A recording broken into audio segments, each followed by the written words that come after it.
J'ai décroché le téléphone à la 3e sonnerie. Il était 3h47 du matin et en 65 ans j'ai appris que les appels à cette heure n'apportent jamais de bonnes nouvelles. Allô? Un grésillement a parcouru la ligne. Puis une voix de femme, professionnelle mais urgente. Est-ce Marc Lefebvre à l'appareil? Monsieur Lefebvre, mon nom est Sandrine Morel. Je suis assistante sociale à l'hôpital de la Pitié-Salpêtrière à Paris. Je vous appelle au sujet de votre fille. Ma main s'est crispée sur le combiné. Ma fille. Oui monsieur. Julie, elle est ici et elle vous demande. La pièce a semblé basculer. Je me suis assis lourdement sur le bord de mon lit sous le regard inquiet de ma femme à mes côtés. C'est impossible, ai-je dit. Les mots sont sortis plats, mécaniques. Ma fille est morte il y a 31 ans. Il y a eu un silence. Monsieur Lefebvre, je comprends que cela soit un choc, mais la femme qui est ici possède des papiers d'identité. Elle dit qu'elle est Julie Lefebvre.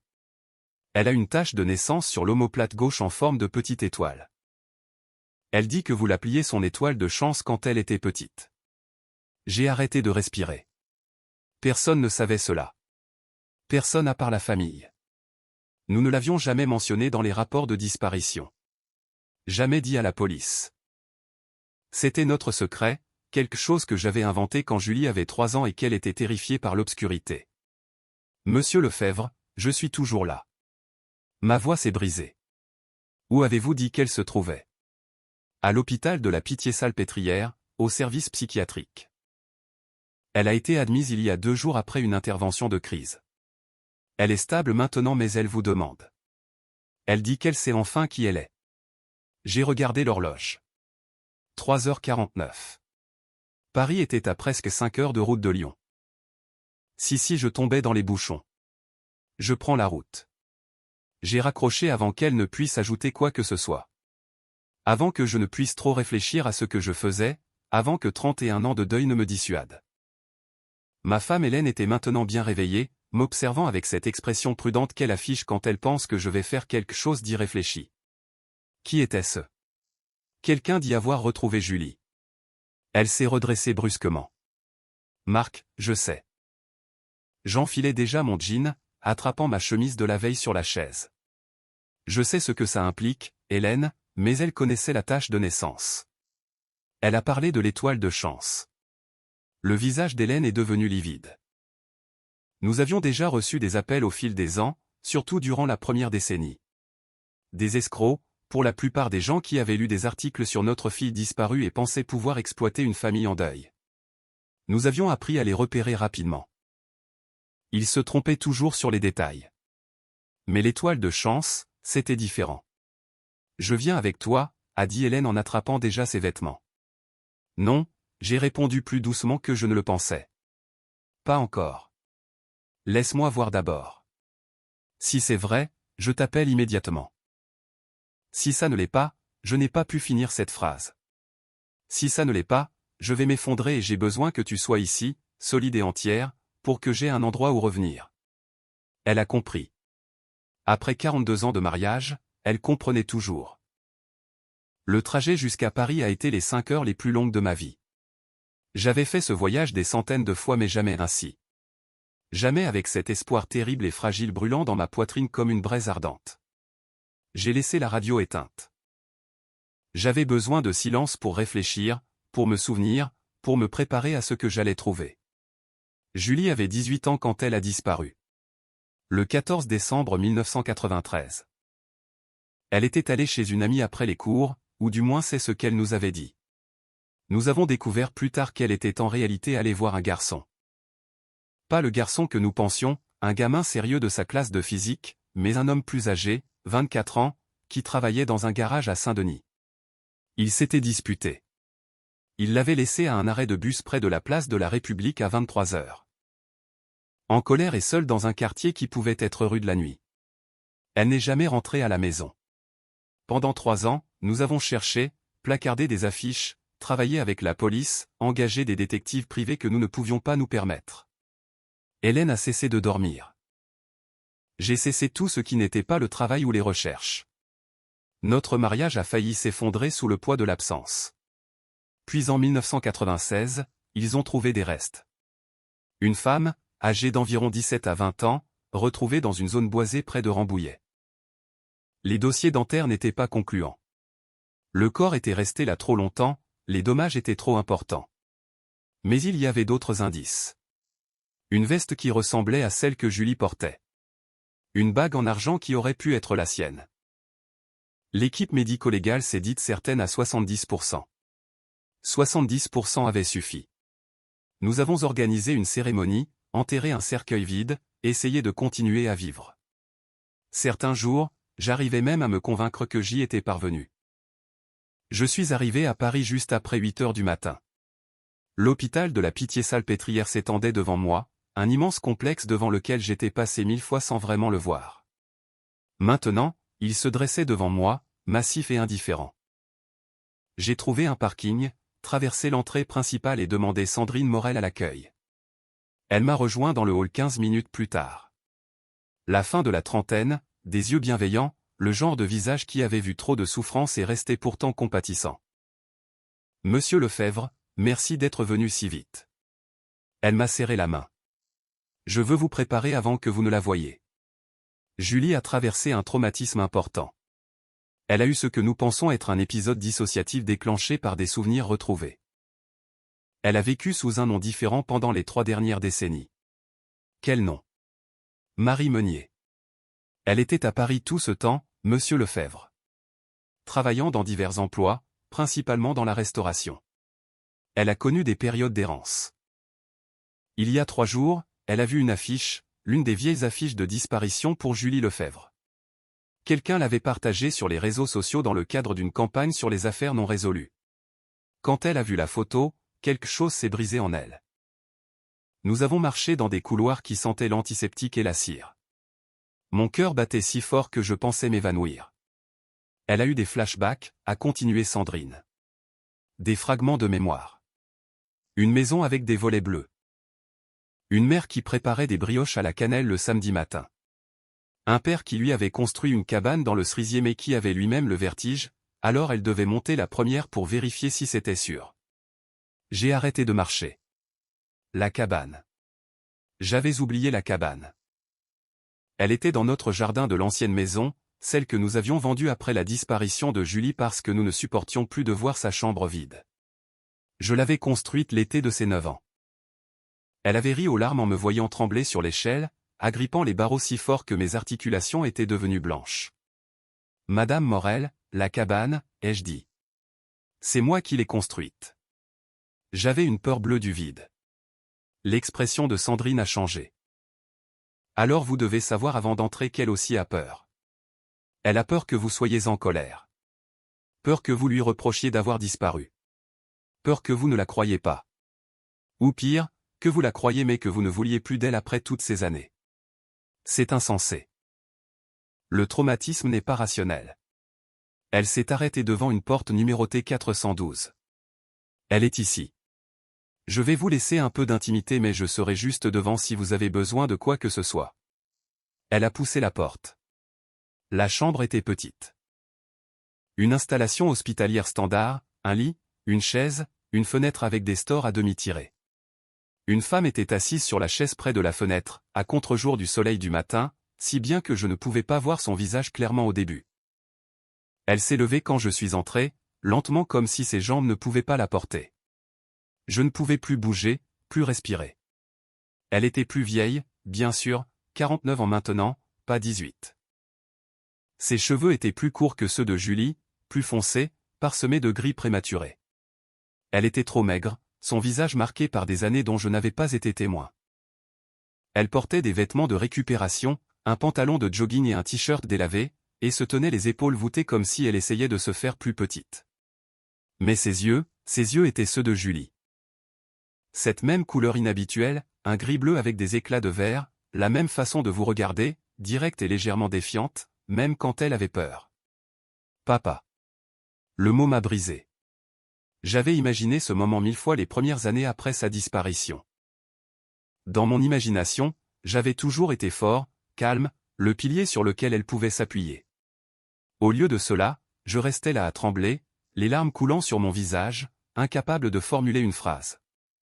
Elle a fait un pas hésitant vers moi. Je ne me souviens pas encore de tout mais je me souviens de toi. Je me souviens de la cabane. Je me souviens quand tu m'as appris à faire du vélo dans l'allée. Comment tu as couru derrière moi pendant 3 heures même si ton dos te faisait souffrir. Je me souviens de la façon dont tu me lisais Le Petit Prince avant de dormir en faisant toutes les voix différentes. Julie, je ne sais pas si je peux redevenir elle. Sa voix a craqué. Je ne sais pas si je suis encore cette personne. J'ai été quelqu'un d'autre pendant si longtemps. J'ai franchi la distance entre nous en 3 pas et je l'ai prise dans mes bras. Elle était raide au début, incertaine, puis elle s'est effondrée contre moi comme une marionnette dont on aurait coupé les fils. Elle ne sentait pas la même odeur. Pas comme ma fille. Pas comme la jeune fille qui utilisait un shampoing à la fraise et mettait trop de parfum de sa mère. Elle sentait le savon d'hôpital, la peur et des décennies de vie difficiles. Mais quand j'ai fermé les yeux, je pouvais sentir sa silhouette. La façon dont sa tête s'ajustait contre mon épaule, la façon dont elle avait toujours été grande pour son âge, presque aussi grande que moi à ses 15 ans. Tu es vivante, j'ai chuchoté. Tu es vivante. C'est tout ce qui compte. Nous sommes restés ainsi longtemps. Finalement, nous nous sommes assis, elle sur la chaise, moi sur le bord du lit d'hôpital. Et lentement, avec hésitation, elle a commencé à me raconter ce dont elle se souvenait. La nuit de sa disparition, elle était descendue du bus près de République. Elle pleurait, en colère contre son petit ami, en colère contre elle-même pour nous avoir menti, en colère contre le monde entier. Elle avait commencé à marcher sans vraiment prêter attention à l'endroit où elle allait. Quelqu'un l'avait approchée. Une femme, amicale, inquiète, lui demandant si elle allait bien, lui proposant de lui offrir un café, de l'emmener dans un endroit sûr. Tout ce qui a suivi n'était que des fragments. Les morceaux éparpillés d'un cauchemar qu'elle avait verrouillé si complètement que pendant 31 ans elle n'avait même pas su qu'il était réel. Il y avait eu d'autres filles, une maison qui changeait, ou peut-être qu'elles étaient déplacées dans différentes maisons, elle n'en était pas sûre. Des années de dissociation, à être Marie Meunier, une fille apparue dans le système avec des papiers fabriqués et une histoire inventée. Des années de survie, à faire ce qu'il fallait pour manger, dormir, rester en vie. Les souvenirs revenaient par morceaux depuis 5 ans, dit-elle. Des petites choses qui ne correspondaient pas au récit de sa vie. Le sentiment que Marie Meunier n'était pas son vrai nom. Des rêves d'une maison aux volets bleus, de brioches à la cannelle, d'un père qui avait peur du vide.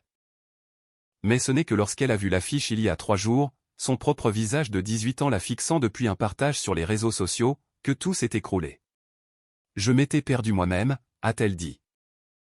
Madame Morel dit que c'était une décompensation psychotique, mais j'ai eu l'impression de me réveiller, comme si j'avais dormi pendant 31 ans et que soudain je me souvenais que j'étais censé être quelqu'un d'autre. J'ai écouté. Je n'ai pas interrompu, je n'ai pas posé de questions, je l'ai juste laissé parler. Une partie de ce qu'elle disait avait du sens. Une autre était confuse, fragmentée, comme le sont souvent les souvenirs de traumatisme. Mais à travers tout cela, il y avait des détails, des petites choses spécifiques qu'aucun imposteur n'aurait pu connaître.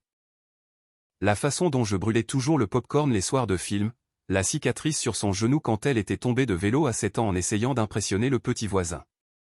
La dispute stupide que nous avions eue la semaine avant sa disparition à propos de son heure de rentrée. Comment j'avais dit qu'elle était privée de sortie et comment elle avait crié qu'elle me détestait, et comment cela avait été les derniers mots que nous nous étions jamais adressés. Je ne te détestais pas, a-t-elle dit. J'ai besoin que tu saches que j'avais 18 ans et que j'étais stupide mais je ne te détestais pas. Je sais. Ma gorge était si serrée que je pouvais à peine parler. Je sais, ma chérie. Je sais. On a frappé à la porte. Sandrine est entrée en s'excusant. Je suis désolé de vous interrompre mais Julie a besoin de se reposer.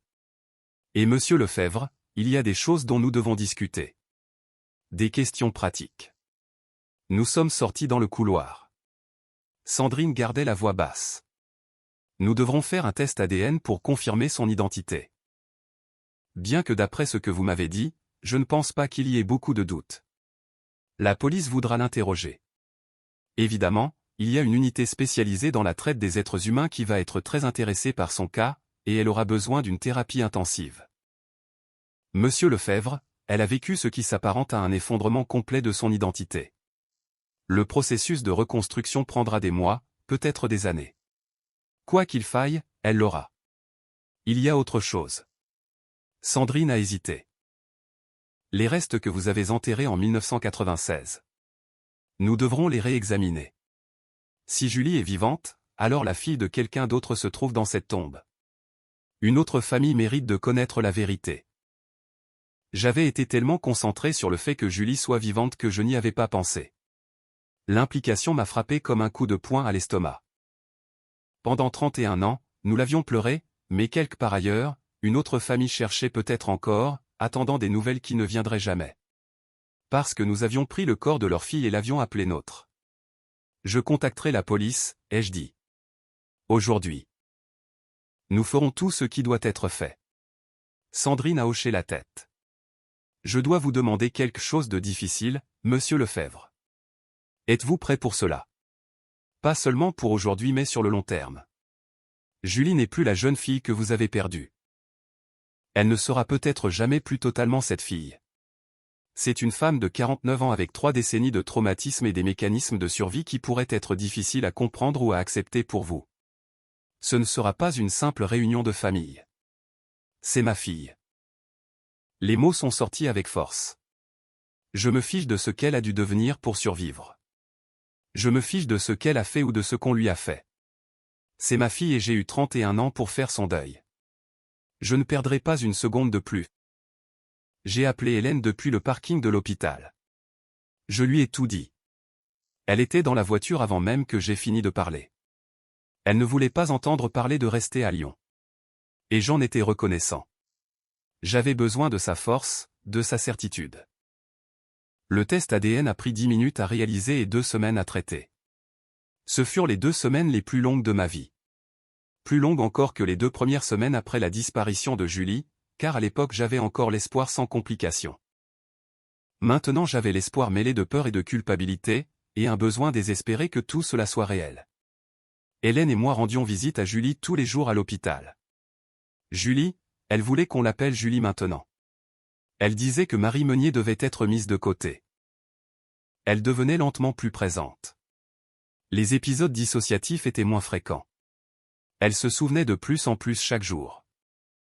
Elle se souvenait des brioches de sa mère, des volets bleus de notre ancienne maison, du chat que nous avions eu, Oscar, qui était mort quand elle avait 15 ans.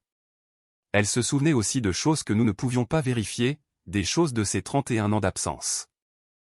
Certaines d'entre elles faisaient pleurer Hélène et me donnaient envie de détruire le monde de mes propres mains. Mais nous écoutions. Nous étions témoins parce que c'est ce dont elle avait besoin.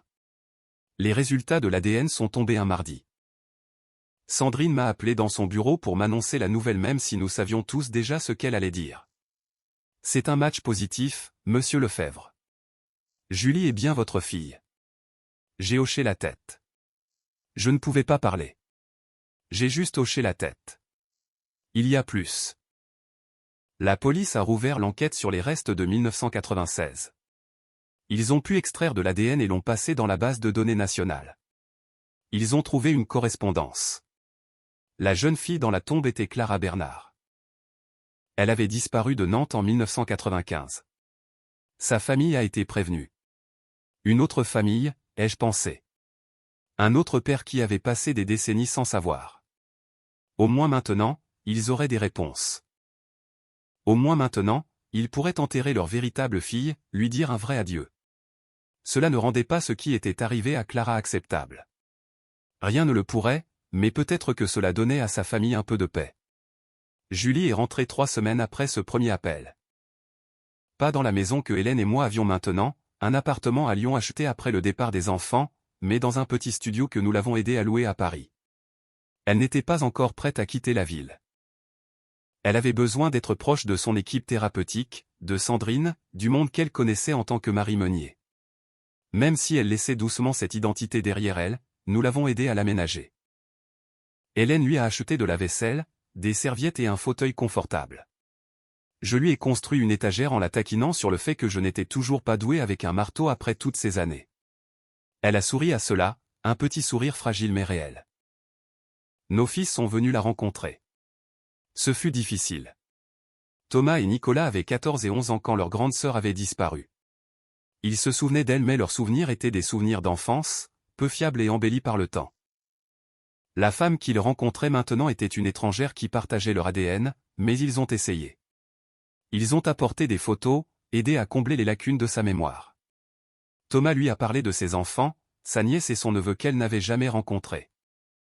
Nicolas lui a parlé de son travail, de son mari, de la vie qu'il s'était construite. Elle a pleuré pendant ses visites. Elle a pleuré les décennies qu'elle avait perdues avec eux, la relation qu'ils auraient pu avoir. Mais lentement, avec précaution, nous avons construit quelque chose de nouveau. L'enquête policière sur ce qui était arrivé à Julie se poursuivait. Elle avait pu leur donner quelques détails, bien que beaucoup de ses souvenirs soient encore fragmentés. Il y avait eu un réseau de traite, nous ont-ils dit, basé dans la banlieue nord, opérant depuis des décennies. La plupart des auteurs originaux étaient morts ou en prison pour d'autres crimes, mais le groupe de travail suivait chaque piste.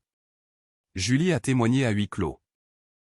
Hélène et moi attendions dehors en nous tenant la main pendant que notre fille revivait les pires moments de sa vie au service de la justice. Après, elle était sortie en tremblant. Nous l'avions emmenée prendre un café, sa nouvelle habitude.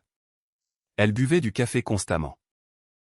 Elle avait besoin de la chaleur et du rituel. Nous sommes restés assis avec elle pendant qu'elle digérait tout cela. Je pensais que je me sentirais mieux, avait-elle dit. En leur disant tout. Je pensais que ça aiderait.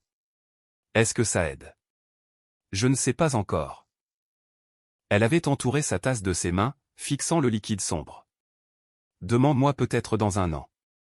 C'était il y a 4 mois. Nous étions en mars maintenant. Les cerisiers commençaient à fleurir à Paris et Julie avait appelé pour demander si nous voulions lui rendre visite. Nous le voulions, toujours.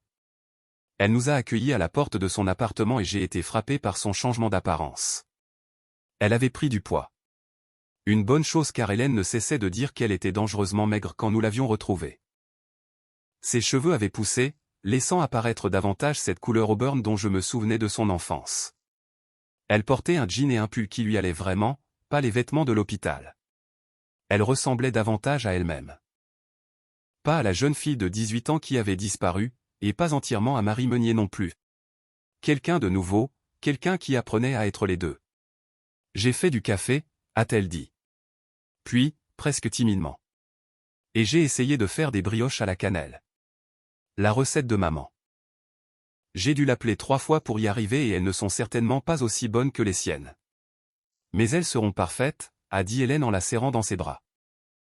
Nous nous sommes assis à sa petite table de cuisine, mangeant des brioches légèrement trop cuites qui avaient le goût du pardon, des secondes chances, de tous les samedis matins que nous n'avions jamais eu mais que nous pourrions encore avoir. Julie nous a dit qu'elle avait été acceptée pour une formation professionnelle. Elle voulait étudier pour devenir assistante sociale, travailler avec les survivants de la traite, transformer son cauchemar en quelque chose qui pourrait aider quelqu'un d'autre. J'ai pensé à quel point j'étais fier d'elle. Cette femme qui avait survécu à l'insurmontable, qui s'était perdue et avait retrouvé son chemin, qui choisissait d'avancer au lieu de rester bloquée dans le passé. J'ai repensé à la cabane, a-t-elle dit soudainement. Tu te souviens, papa, à quel point tu avais peur du vide? Je m'en souviens. Pourquoi l'as-tu construite si tu avais si peur? Je l'ai regardée de l'autre côté de la table, cette fille qui avait été morte et qui était vivante, qui avait été perdue et qui était retrouvée, qui avait été Marie et qui était Julie et qui était elle-même. Parce que tu en voulais une, j'ai dit simplement. Parce que tu étais ma fille et que j'aurais gravi l'Everest si tu me l'avais demandé. Elle a souri, un vrai sourire, celui qui atteint les yeux. C'est bien, a-t-elle dit. Parce que je pense que j'aurai besoin que tu gravisses encore quelques montagnes avant qu'on ait fini. Alors c'est ce que je ferai. Je lui ai répondu. Peu importe le nombre de montagnes, peu importe le temps que cela prendra. Je ne vais nulle part. Et je le pensais vraiment. Nous avions perdu 31 ans. Nous ne les rattraperions jamais. Mais nous avions le présent. Nous avions tout le temps qu'il nous restait. Et j'avais l'intention de faire en sorte que chaque seconde compte. Parce que ma fille était revenue, pas la même, pas indemne, pas guérie, mais vivante.